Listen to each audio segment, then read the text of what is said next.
நான் சொன்னால இதெல்லாம் தாண்டி ஒண்ணு மனித காதல் அல்ல, மனித கதையும் தாண்டி அந்த மாதிரி இது வந்து ஒரு தளபதி விஜய் அண்ட் அவரோட மனைவியான சங்கீதா விஜய் ஆக்ட்ரஸ் த்ரிஷா அப்படின்னு சொல்லிட்டு இவங்க 3 பேரை பத்தின பிரச்சனை தான் இப்போ சோஷியல் மீடியா முழுசும் ஹாட் டாபிக்கா போயிட்டு இருக்கு. அதுலயுமே சங்கீதா விஜய் வந்து எனக்கு விஜய் கிட்ட இருந்து விவாகரத்து வேணும், மியூச்சுவல் விவாகரத்துக்கு நான் எவ்வளவு முயற்சி பண்ணேன், பட் விஜய் வந்து எனக்கு விவாகரத்து கொடுக்க மாட்டேங்கிறாரு, என்ன வீட்டுக்குள்ளேயும் சேர்த்திக்க மாட்டேங்கிறாரு அப்படின்னு சொல்லிட்டு நடிகை கூட தொடர்புல இருக்காரு அப்படின்னு பல குற்றச்சாட்டுகளை அடுக்கி சென்னை குடும்ப நல நீதிமன்றத்துல மனு தாக்கல் பண்ணியிருந்தாங்க.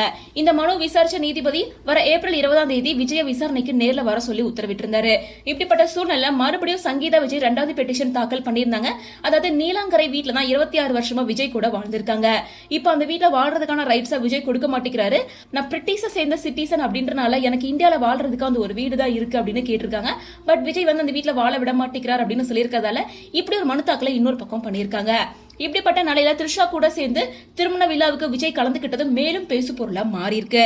இவ்வளவு நாளா சினிமா துறையில இருந்து எல்லாருமே அமைதியா இருந்தாங்க. ரசிகர்கள் தொண்டர்கள் மட்டும்தான் வந்து விஜய்க்கு ஆதரவாகவும் எதிராகவும் பேசிட்டு வந்தாங்க. இப்படிப்பட்ட சூழ்நிலை திரைத்துறையில இருக்க எல்லாருமே இந்த விஷயத்தை பத்தி பேச ஆரம்பிச்சிருக்காங்க. முன்னாடி சமுத்திரக்கனி வந்து விஜய் அவர்கள் இந்த விஷயத்த பண்ணாம இருந்திருக்கலாம், யார பழிவாங்க விஜய் த்ரிஷா இப்படி எல்லாம் பண்றாங்க அப்படின்னு ஓபன் டாக்கா பேசியிருந்தாரு.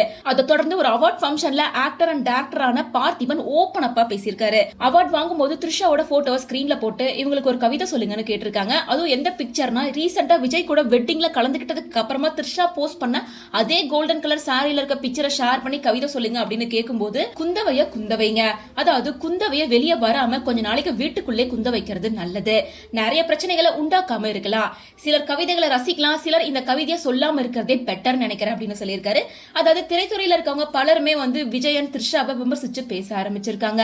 சோ இப்படி வரது எல்லாமே விஜய்க்கு ஆப்போசிஷனா வருது அப்படிங்கறனால தாவேக்காவை சேர்ந்த தொண்டர்களும் விஜயோட ரசிகர்கள் பலருமே குழப்பத்துல இருக்காங்க. இந்த நிலையில ரீசெண்டா மகளிர் தினத்தை முன்னிட்டு விஜய் பேசின ஈவென்ட்ல என்ன சொல்லியிருக்காருன்னா, என்னை பத்தி நிறைய பிரச்சனைகள் போயிட்டு இருக்கு, எனக்காக நீங்க எல்லாம் போராடிட்டு இருக்கீங்க, எனக்காக நீங்க ரொம்ப ஹர்ட்டும் ஆயிட்டு இருக்கீங்க, அதெல்லாம் ஃபேஸ் பண்ணி ஃபேன்ஸ் கிட்ட இந்த விஷயத்தை பத்தி கவலைப்பட வேண்டாம், நான் பாத்துக்கிறேன், இதெல்லாம் ஒரு விஷயமே இல்லைன்னு நம்பிக்கை கொடுத்திருக்காரு.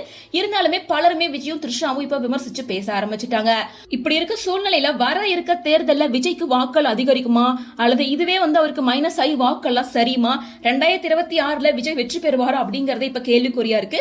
சோ இது பத்தி உங்களோட ஒப்பீனியன் என்ன அப்படின்றத கமெண்ட்ஸ் மூலமா ஷேர் பண்ணுங்க.